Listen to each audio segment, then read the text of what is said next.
Hey guys, thanks for tuning in. So this time we're talking about, even though we're in the midst of the holiday season, this has nothing to do with any holidays whatsoever. 2005's Quentin Tarantino's, oh, no, I'm just kidding. It's not 2005 anymore, so people probably don't even really think of this as a Quentin Tarantino movie anymore. Even though I know when it first came out, that was the big thing was, whoa, Quentin Tarantino's doing this horror movie. But we're talking about Eli Roth's Hostel from 2005, which Quentin Tarantino did produce, but he had nothing else to do with it other than that. Yeah, I was actually pretty surprised that Eli Roth both wrote and directed this film, because for some reason it was programmed in my head that this was Quentin Tarantino's project.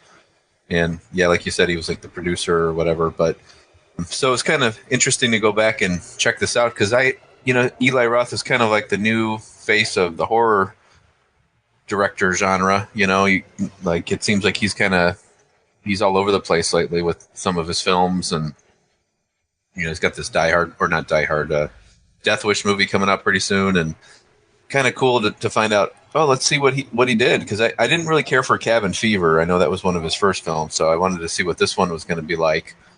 And I had heard about this movie a lot back around the time it came out, and it really got a lot of buzz, and I think it would correlated right around the time that Saw came out. So it was like these two movies, Saw and Hostel, were like kind of like the new genre of what they called torture porn. And then, obviously the Saw movies just kept going and going and going. And then, there were a few sequels to this one too, but I never saw this one back in the day. I think I saw clips of it, but then I finally, maybe a month or two ago, sat down and watched the whole thing from beginning to end. The version that you watched, was it the director's cut or was it just the normal one? That I don't know. I watched it streaming, and I don't remember on what site that I watched it on, so I can't recall. Oh, okay. I know the reason why I asked is because I know that the one that I watched is the director's cut. Okay. Was that longer? I don't think so, but the only thing that I know for sure that was different, and well, this would, I guess, explain the ending. Which one you watched is the ending is different. Okay. So in the one that I watched, spoiler, we're talking about the end of the movie here. So if you haven't seen the movie that's 12 years old, which very well you haven't, because neither of us had seen it until recently, but the version I watched was the the unrated director's cut of the movie. And from what I read, in the theatrical release of the movie, at the end of the movie, the main torture guy that was in the movie dies. Which guy? The guy that was doing the torturing stuff. The guy from the train that was eating with his fingers and stuff. Oh. And that guy. Yeah. So I guess in the theatrical version of the movie, he dies at the end of the movie, but in the version that I watched, instead of him dying, his kid is with him on the train or whatever at the train station, and then his kid is taken at the end of the movie, and he's left to live, I guess. Really? You're talking like that businessman guy with the glasses? Yeah. Yep. Really? Okay. Yeah, that's not the version I saw. I saw the version where he dies. Yeah, he dies in the bathroom stall. Okay, so you saw the. So I think then probably the only other difference between those two is probably the one that I saw was a little bit, probably a little more gory than the one that you saw, I would assume, maybe. Wow, really? Which I don't know if that's actually true or not. I think maybe the ending is the only difference in the movies. I do remember when this movie came out, at least the way that it was portrayed was it was a Quentin Tarantino movie.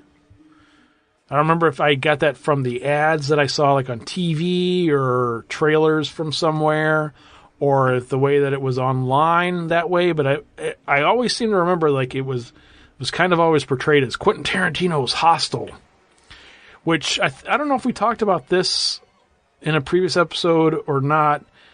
Maybe when we were talking about Clown, or maybe it was something else, but Clown was produced by Eli Roth. And that was kind of advertised in a similar manner, to where it was Eli Roth's Clown, but he didn't direct it or write it or anything. He was just the producer of it. And You know what? I think that's the movie I got confused with this, because I think that was the one, that was another one where I thought he wrote and directed it and it was his film and all that, but it turned out it wasn't. So right, yeah, I bet you, yeah. I was confusing the two. Well, and I think they both kind of were portrayed that way because back in, this came out in 2005. So back then, Quentin Tarantino was, still a hip and, I mean, he still kind of is, I guess, but, he was kind of a, his name was cool to be attached to a movie. So like, hey, he's going to produce it. Cool. Let's put his name all over everything and make it look like a Tarantino movie. Nobody knew who the hell this Eli Roth guy is. And then, speaking of which, did you hear what the next movie Quentin is doing? Oh, the Star Trek movie? Yeah.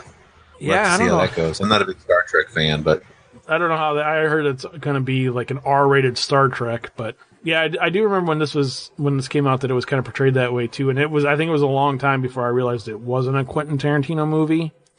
But I do know years ago I had tried to watch this a couple of times, and I was telling you this as well, that I always remember it being portrayed as like, because it came out a year after Saw, and so like everybody was like, "Oh man, if you like Saw, you'd love Hostel."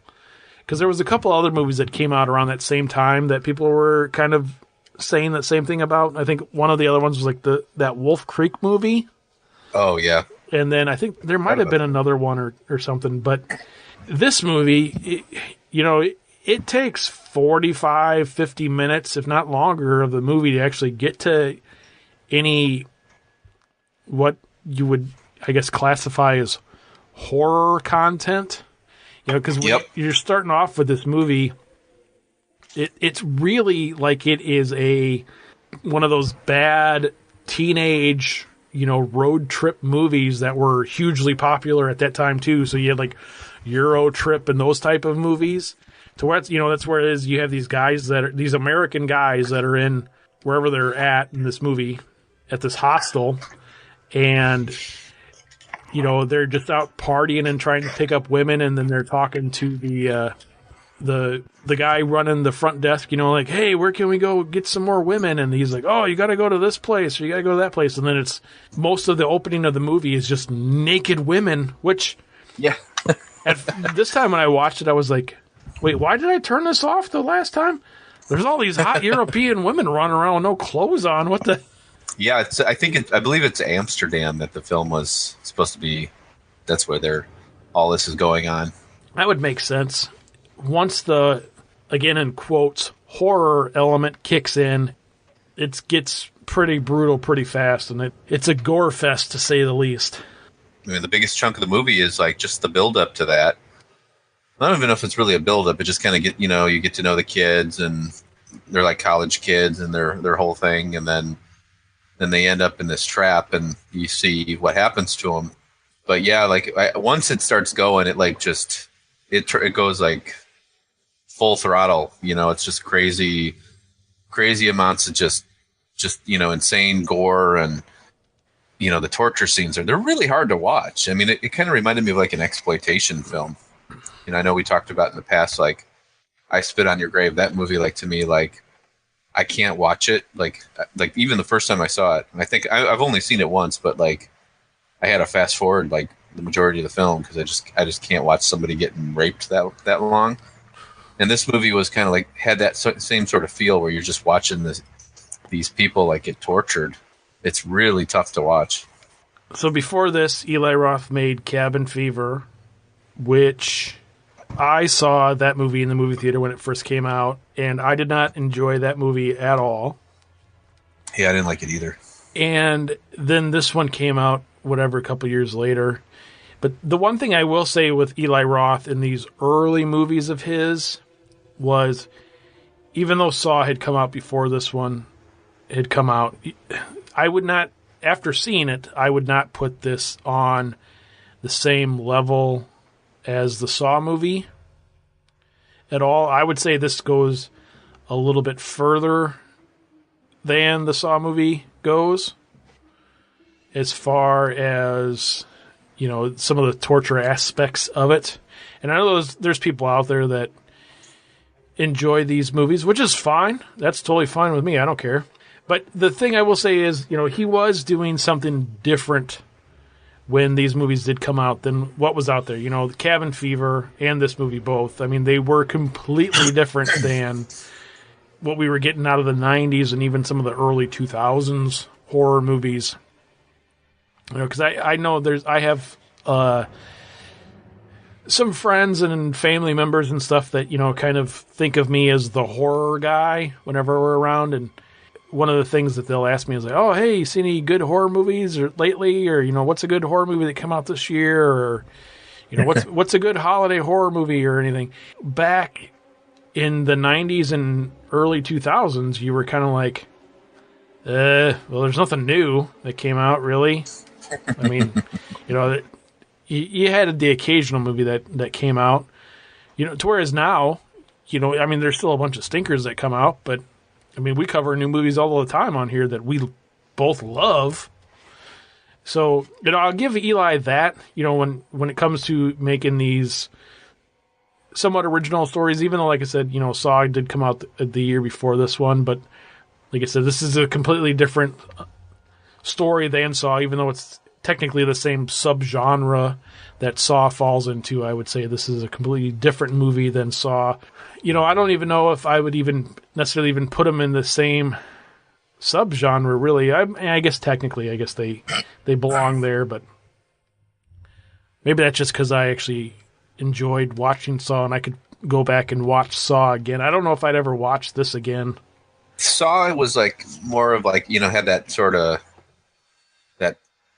or what is it, the suspense or the mystery behind it. You didn't know who the killer was, and there was a lot of questions that you were like trying to figure out and throughout the film.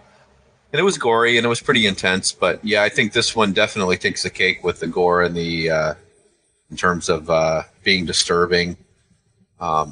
This one makes you feel really uncomfortable. So I think Eli Roth did a good job of taking this subject matter, like the idea of there being this place where rich people go and kill people, and really made it pretty horrific. But I think the problem with it is that, in the sense that like the material itself is so disturbing that it's not it's not something that you'd want to watch over and over again. Like, it's just so much, it's so intense, but at the same time, I think he did a good job of how he portrayed it. Even that scene, like where the first guy goes missing and like, the two other guys are trying to figure out where he is. And then they get like a photo of him. And then you find out later that the photo was taken of just his decapitated head. I mean, it's just like, oh my gosh. Yeah, it's just so intense. It really was one of those movies that, and I can only probably say this about maybe a handful of movies, if even that. But this was one of those movies where, like, I almost wanted to turn it off just because I was like, oh, I don't want to see this. Really? Because I mean, it's just like, ugh, that's gross. Ugh. And like I said, I know that there's people out there that watch that. That's fine with me. If this is something you're into, that's cool. There's a lot of other movies out there that are gross, and there's movies out there that I've watched that I know other people don't enjoy. Like you were talking about, I Spit on Your Grave. I don't know why, but I love that movie. I love the original one, and I like the first couple of remakes of the I Spit on Your Grave. The remake and then the sequel. The third one was kind of goofy. And then there's a couple of been like independent movies in the past couple of years, Found and Headless, which are, over the top gory movies that probably fall in the same line as this one. But I enjoy those movies. But yeah, this one just, when I was watching it the other day and it gets once it gets going, and I was just like, because I think part of it was there was like even though you knew like, oh, this is a place and this is what they do at this place and these guys are paying money to do this, there wasn't really anything else to it. There was no really anything else. I mean, the thing I was thinking about when I was watching it, like, I used to like in Texas Chainsaw Massacre when, Leatherface was going to do this stuff to the people, like they got away and, there was some action and stuff, but man, and for the most part, it was just, you're tied to a chair and I'm going to drill a hole in your leg. Like, I don't want to see that. That's gross. Yeah, and I think the hardest part for me was the eyeball scene with the girl, the Asian girl.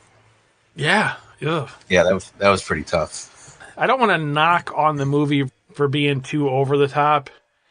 And I don't want to make it sound like I was watching this and I was getting queasy or anything like that. I mean, but it's hard to watch. You know, it's not like you're watching Jason Voorhees cut people's faces off with his machete. And there's times in those movies where you're like, oh, ugh. Like you had said, it almost was to a point where Eli Roth was like, okay, we're going to make this over-the-top gore fest, and we're going to just push the limits and see what we can get past the ratings board or something. Because, I mean, it was all, we've used this term on this show before, but, I mean, really, this movie was titties and gore, and that's pretty much it. Yeah, pretty much. It was a very, very exploitive film by all means. I would say if it doesn't fall in this category already, I mean, it would almost would have to be categorized as a torture exploitation film. Oh, yeah. Yeah, I don't think you can get away from that title at all. That's pretty much what it is. It's pretty straightforward what it is. It's a gore fest.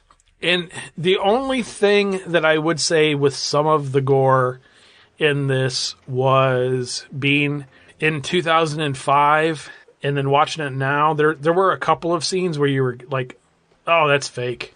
You know, just obviously fake to where, I mean, the one nice thing about it, a lot of it was all special effects, but it's also very super low budget stuff. Like the one scene where the guy is like, you know, he wanted to be a surgeon and, you know, he's like, I got shaky hands. I could never pass the boards or whatever it was. And so then, you know, then he has like the guy's like chest like opened up like a scene later and he's like in there stitching or whatever. And you're just like, oh, that's the fakest thing I've ever seen, man. That looks so fake. So what would you say? Would you give it a thumbs up? I am going to say a half thumbs up. I'm going to go ahead and give it a thumbs up because although I don't think it's a movie that I'm going to watch again, I do think it was effective in what it was trying to do. And it was disturbing and it was kind of shaky and, you know, make it kind of scary and, you know, in the sense that, you know, you're very uncomfortable when you're watching this movie. So it did keep me like watching, like, you know, I wasn't bored, I guess you would say. So I have to give it a thumbs up for that. But at the same time, it's not something, like I said, like I'm not going to put it on my October Halloween movie viewing anytime soon. It's not Christmas Eve, gather the family around and, hey, guys, we're going to watch Die Hard and then we're going to watch Hostel. Yeah, probably not. So let me ask you this. Because I think that's probably the same reason why I gave it a half thumbs up, just because I can't go full thumbs up just because of the fact that I didn't enjoy it personally. But it's probably one of those movies, if you're going to try to have any horror cred, you know, you probably should have that on the back burner at some point. You know, it's the worst. Have you ever seen Hostel? Oh, yeah, I've seen that movie. I didn't like it, but yeah, I saw it. Or, you know, I saw it and I loved it. When you were watching this, did you ever get to a point where you were like, oh, man, I'm going to turn this off? I don't know if I got to that point. I think when I sat down to watch it, I was like, you know, I'm going to get through this movie because I've never seen it before. So I had sort of the mindset that, you know, I'm going to go from beginning to end. Okay. So I didn't think, it wasn't like I think there was a long time ago where I saw some of the more gruesome scenes and I didn't finish it, but it was sort of like kind of random. It was like, you know, I was just flipping through or something like that. But this time around, I was like, when I did watch it, I was like, yeah, I'm going to sit down and really get through this thing. And just to say I saw it because it had been kind of in the back of my head for so long. Sure. Yeah. And I think even though, like I said, that probably goes to the same effect of what you were saying, where it was effective in that matter to where, you know, probably Eli Roth, when he made it, he's like, nah, I'm going to make this. You know, because you have to think from a filmmaker's perspective, if you're making this type of movie, obviously you're not thinking, okay, we're going to do this movie, we're going to have, this chick's going to get her eyeball yanked out, and we're going to cut this guy's Achilles tendons, and just going to make everybody in the theater cringe, and this guy's going to get, holes drilled in his body all over the place. We're going to win an Oscar for this one. That's going to be, I'm telling you, we're going to win 2 Oscars probably. But the thing that a lot of these filmmakers, and I think if the two of us were to make a movie, we would probably sort of have similar thought process to this is, when you look back in 1974 and The Exorcist came out, or even if you look back in 1959 or 1960 when Psycho came out, it's kind of the same thing where people were physically ill in the theaters, and people left, and people boycotted, and people picketed, and it gave people nightmares for weeks and months on end, to where you get greenlit by a major studio to make the horror movie of a lifetime. That's probably part of your thought process. Okay, we're going to make this the most disturbing movie that ever got a theatrical release. We're going to make people get sick in the movie theaters. We're going to make people protest the movie. You just almost have to think that that's part of the thought process going into making a movie like this. Probably. Yeah, they're probably looking for a lot of the shock factor with